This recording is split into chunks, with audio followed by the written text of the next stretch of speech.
Good morning बच्चों। आज हम कल क्लास 5 का लेसन पाठ का अभ्यास कार्य करेंगे।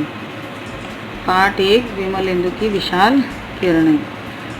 अनादि, जिसका कोई आरंभ ना हो, हमेशा रहने वाले को अनादि कहते हैं। अनंत, जिसका कोई अंत ना हो, उसे अनंत कहते हैं। मनोरथ, मन की इच्छा, मन की कामना, अभिलाषा, उसे मनोरथ कहते हैं।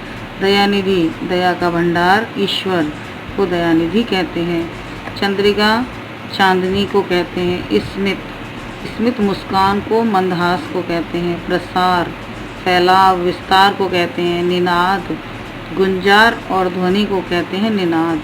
तरंग मालाएं, तरंग लहरों के समूह को तरंग मालाएं कहते हैं। ये इसके शब्दार्थ हो गए, कॉपी पे लिख लीजिए। अब इसके बाद में आते हैं बोध प्रश्न। इसमें ईश्वर की महिमा प्रकृति के किन किन रूपों में दिखाई दे रही है, दिए गए उत्तरों को सही क्रम में लिखिए। ईश्वर का प्रकाश हमें कौन बता रहा है, तो हम कविता को याद करेंगे और उसमें देखेंगे ईश्वर का प्रकाश हमें विमल इंदु की विशाल किरणें बता रही हैं। उसकी दया का प्रसार हमें कौन बता रहा है, उसकी दया का प्रसार हमें सागर के रूप में पता लग रहा है। उसकी प्रशंसा के राग कौन गा रहा है, सागर की लहरों के गान में है।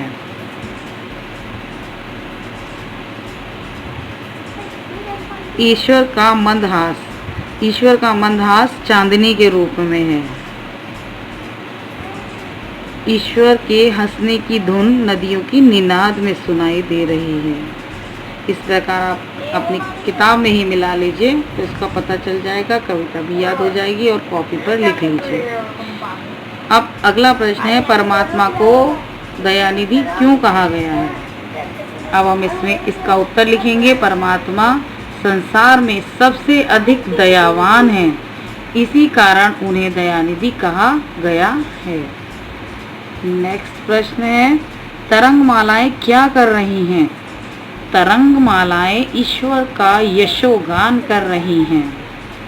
अगला प्रश्न है, प्रभु की दया की तुलना सागर से क्यों की गई है।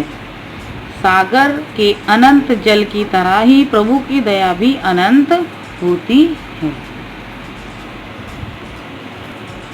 आज का अभ्यास कार्य यही आप अपने कॉपी पर कर लीजिए। अगली वीडियो में इससे आगे का अभ्यास कार्य कराऊंगी।